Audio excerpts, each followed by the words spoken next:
नमस्कार, अथांग रेसिपीमध्ये आपलं स्वागत आहे। आज आपण बनवणार आहोत स्ट्रॉबेरी मिल्क शेक। चला तर रेसिपीला सुरुवात करूया।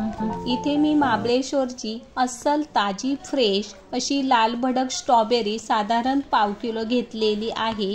स्ट्रॉबेरी मिल्क शेकची अस्सल चव ही फक्त आपण थंडीच्या सीझनमध्ये चाखू शकतो। तर तुम्ही पाहू शकाल किती फ्रेश अशी लाल भडक स्ट्रॉबेरी आहे।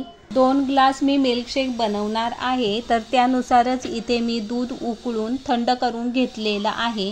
स्ट्रॉबेरीला गोडवा फारसा नसल्याने इथे 4 चमचे साखरही मी घेतलेली आहे। तर सर्व स्ट्रॉबेरी स्वच्छ धुवून त्याची पाने काढून घेतलेली आहे आणि ह्या स्ट्रॉबेरीपैकी फक्त अर्ध्या स्ट्रॉबेरी आपण मिक्सरमध्ये कट करून घेणार आहोत। आता त्यापैकी बरोबर अर्ध्या स्ट्रॉबेरी कट करून घेतलेल्या आहे। या आपण मिक्सरवरती फिरवून घेऊया। तर या मिक्सरला जराशा फिरवून घेतलेल्या आहे।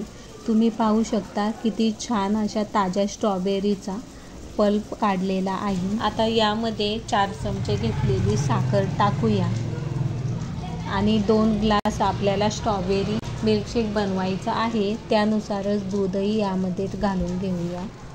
आता पुन्हा हे एकदा मिक्सरला चांगलं फिरवून घ्यायचं आहे। तरी मिक्सरला पुन्हा फिरवून घेतल्यामुळे सर्व जिन्नस अगदी एकजीव झालेले आहेत। तरी इथे आपण 1 वाटी स्ट्रॉबेरी क्रश घेतलेला आहे।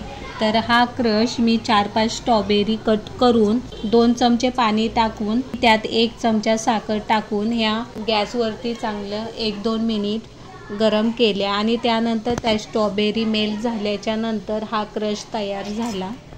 तरी इथे ग्लासच्या गोलाकार हा क्रश लावून घ्यायचा आहे। मिक्सरला फिरवून घेतलेले जिन्नस आता यामध्ये आपण घालून घेऊया। आता यामध्ये मिल्कशेकचं दूध ओतूया आणि 2 स्ट्रॉबेरी कट करूनही त्या टाकलेल्या आहे वरती। आता याच्यावरती आपण छान स्ट्रॉबेरी क्रशने डेकोरेट करणार आहोत। स्ट्रॉबेरी मिल्कशेकला वेगळा फ्लेवर येण्यासाठी इथे आपण व्हॅनिला आईस्क्रीम वापरणार आहोत।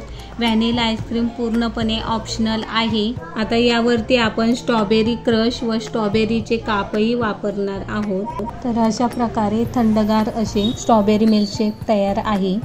ही रेसिपी आवडल्यास अथांग रेसिपीला लाईक करा, शेअर करा, सबस्क्राईब करा।